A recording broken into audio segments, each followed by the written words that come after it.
As many of you know, Halloween is probably our favorite holiday of the year, or not that we actually get a holiday, but our favorite time of year here at the Upcycled.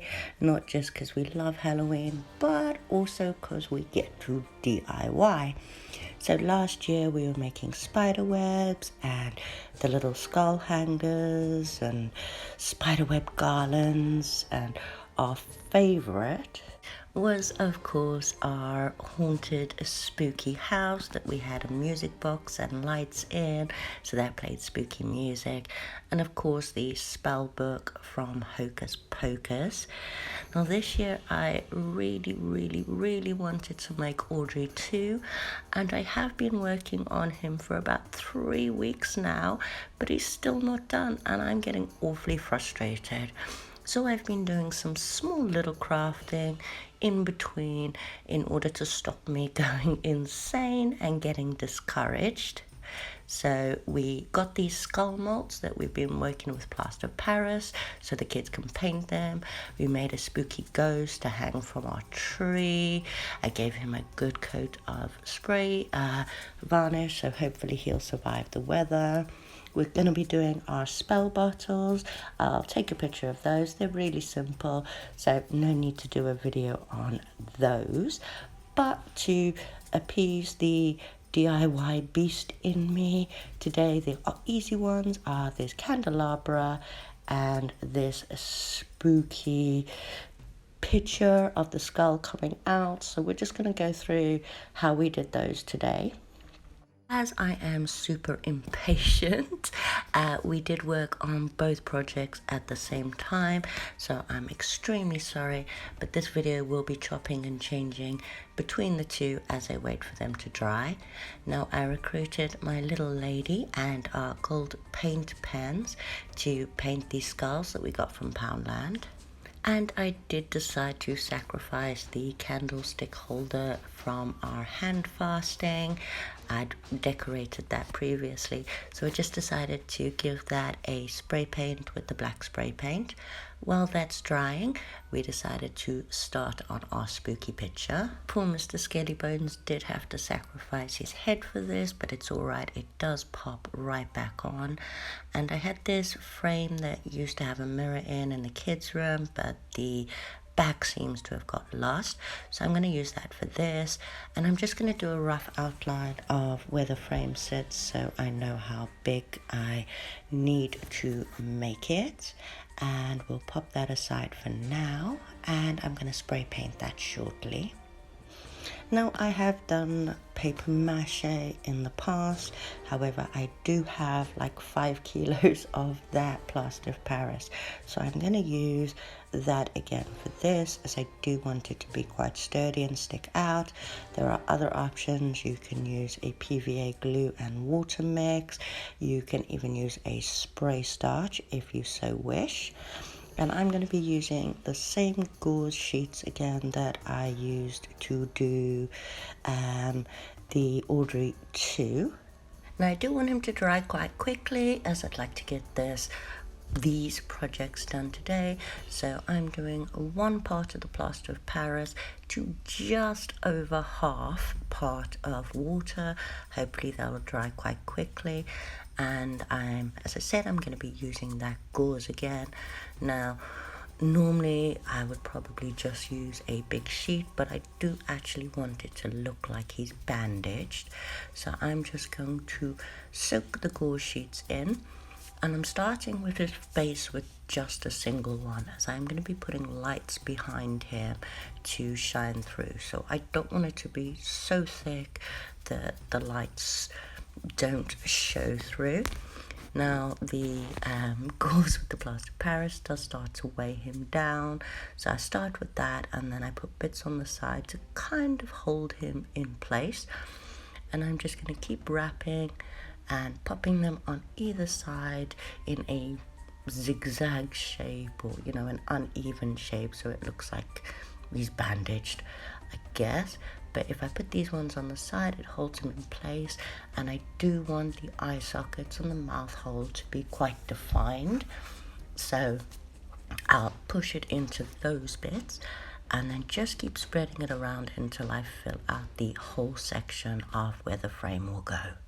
I do still want him to be quite sturdy, as I want it to stick out of the frame, so I am going to double up slightly on the side bits, as I'm more concerned, or I really want the skull bit to show out more than the rest of him, although I will be using that hollowed out skull bit to pop the lights in there.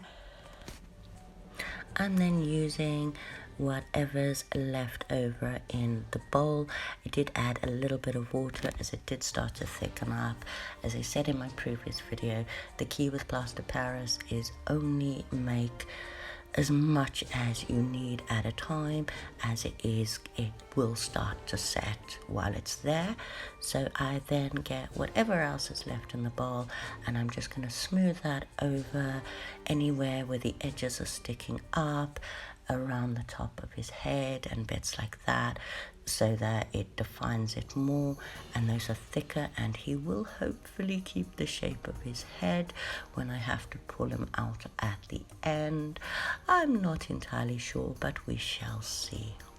And he is looking quite good, and I've got him large enough for the frame to go around him, so I'm just going to pop him aside to dry. Hopefully by using that thicker mix he'll dry quicker, but I guess we'll see in a bit. So back to the candlestick holder, as it is now dried from the spray paint, and we've painted those little skulls that I showed that we made the things for the kids to paint. I painted 2 of them in gold, hence the gold skulls, as that is going to be our theme for the Halloween party decorations in the conservatory. And I am just going to stick one of these skulls on each of those candle sections, I guess. Now I am using my hot glue for this. I find it helps, well, they'll stick there long enough for them to stay there for the night, at least, I hope. I do like the look, but I decided that matte black was just, or it's actually a glossy black, but it was just a little too black for my liking. So I did get the gold paint that we painted the skulls with, and dry painted. So, you know, you dip your brush in the paint using this metallic gold that we did the skulls with, and dabbing it on a bit of paper, and then just doing a dry brush over, because I don't want the entire thing to be gold. I just wanted to accentuate some of the bits. So I went over the beads and the metal bits, you know, the metal bits of the actual candlestick, just to give it some texture and to accentuate those bits. And then I decided that he needed one more golden skull down at the bottom to finish him off. So again, I just hot glued. As you can see, I didn't quite finish painting him, but I had only, well, my daughter had only done the 3, and again, I wanted to finish the project quickly.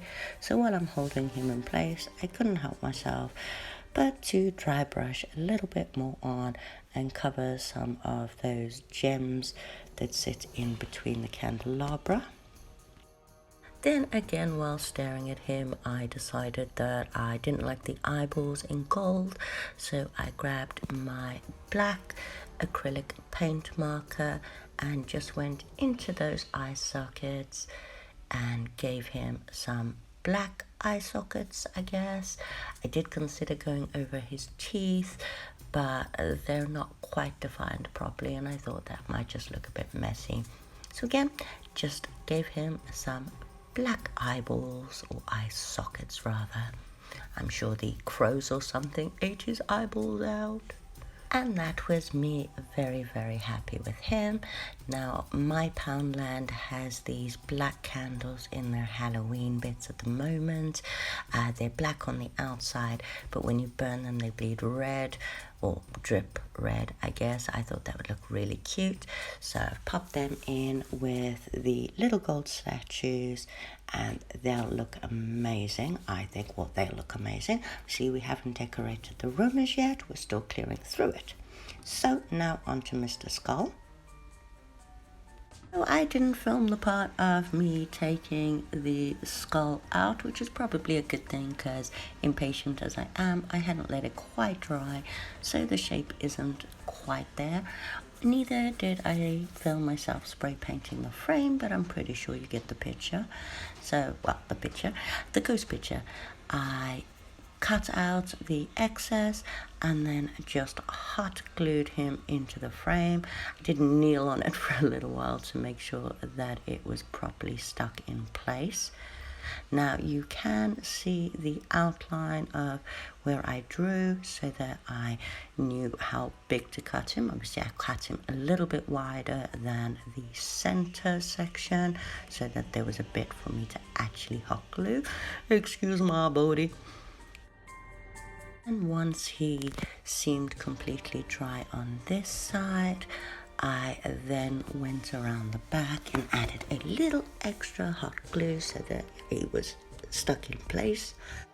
And then to give him some texture, I just went around with the black paint, went around the edges to cover up the lines where I'd drawn in, and then just dry brushed it in to give it a little texture, I suppose, some shadow. Went through the bits on the skull where everything was folded in, just, you know, to give him some more texture, I suppose. I can't think of a better word for that right now. I think he turned out absolutely awesome. I can't wait to do the video of the actual Halloween party. Get to see all the decorations we made, the food ideas, spooky cupcakes and finger hot dog rolls, plus even better, the games that we're playing, which will be the spider toss, the movie title, scary movie title, charades. We're going to be using Mr. Skellybones to toss hula hoops over as a skeleton toss, obviously bobbing for apples, pin the tail on the Salem, and a few more, but I will be adding that video soon. Hope you guys enjoyed this video. Let us know if you try any of these ideas yourself. Don't forget to hit like and subscribe, and you'll get notifications every time we make new videos. And hopefully I will have Audrey 2 finished in the next week or so, because he is driving me insane. And this is what he looks like with these spooky orange lights behind him. Unfortunately, it's daytime now, so you can't get the full effect, but I think he looks awesome. Thank you guys for coming back to the Apothecary. I'll see you guys again soon. Bye.